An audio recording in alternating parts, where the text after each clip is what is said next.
ငနေ့ကအိမ်ရှိမှာပန်းပင်တွေရေလောင်းနေတော့ရောက်ခမကြီးရောက်လာသည်ပြောတယ်ဟဲ့ငါချွန်းအဲ့ဒါဘာလုပ်နေတာလဲအော်ပန်းပင်ရေလောင်းနေတာလေအမေပဲခိုင်းထားပြီးတော့ညနေကျရင်အိမ်ရှိကပန်းပင်ကိုရေလောင်းပေးစို့ရောက်ခမကြီးမျက်လုံးပြူသွားသည်ဟဲ့မိုးတွေရွာနေတယ်လေအင်းလေတိတာပဲတူရွာတာကျွန်တော်နဲ့ဘာဆိုင်လို့အော်နင်ကရေလောင်းနေတာလေအင်းလေအမေပဲလောင်းခိုက်ပြီးတော့ဟဲအခုကမိုးရွာနေတယ်လေဟာဗျာအမေတို့ပြဿနာပဲမလုတ်တော့လဲမလုတ်လို့လုတ်တော့လဲလိုက်ပြီးပြဿနာရှာနေတယ်ဟောတော့ရေလောင်းဆိုလို့ရေလောင်းတာအဲ့ဒါကျွန်တော်ဘာမားနေလို့လဲဟင်မှတ်ထားအမေကျွန်တော်ဆိုတဲ့ကောင်ကတာဝန်ပေးထားရင်မိုးလွယ်လွယ်နေပူပူရှောင်တဲ့ကောင်မဟုတ်ဘူး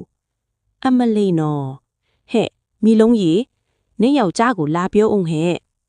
ရောက်ခမကြီးအဖန်ကြောင့်ဇနီးဖြစ်သူမီလုံးအိမ်ထဲကပြေးထွက်လာသည်ဘာဖြစ်လို့လဲအမီဘာဖြစ်လာမလဲဟိုမှာညီးလင်လေ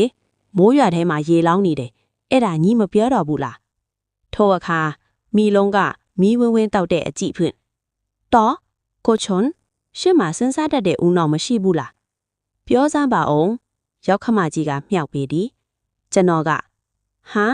ရေလောင်းဆိုလို့လောင်းတာဘာဖြစ်နေကြတာတော့ဤရခါမီလုံးပြန်ပြောတာကအော်ဒီလောက်မိုးရွာနေတာကိုထီးဆောင်ပြီးမှလောင်းမှာတော့လားကျွန်တော်ရဲ့ YouTube Channel ကို Subscribe နဲ့ Notification လောင်းလေးကိုနှုတ်ခဲ့ပေးပါအောင်နော်။ကျောင်းဟာတာပုံမြင်တွေကိုလည်းဆက်လက်တင်ဆက်ပေးသွားပါအောင်မေခင်ဗျာ။အားပေးတဲ့တယောက်ချင်းစီကိုအထူးပဲကျေးဇူးတင်ပါတယ်ခင်ဗျာ။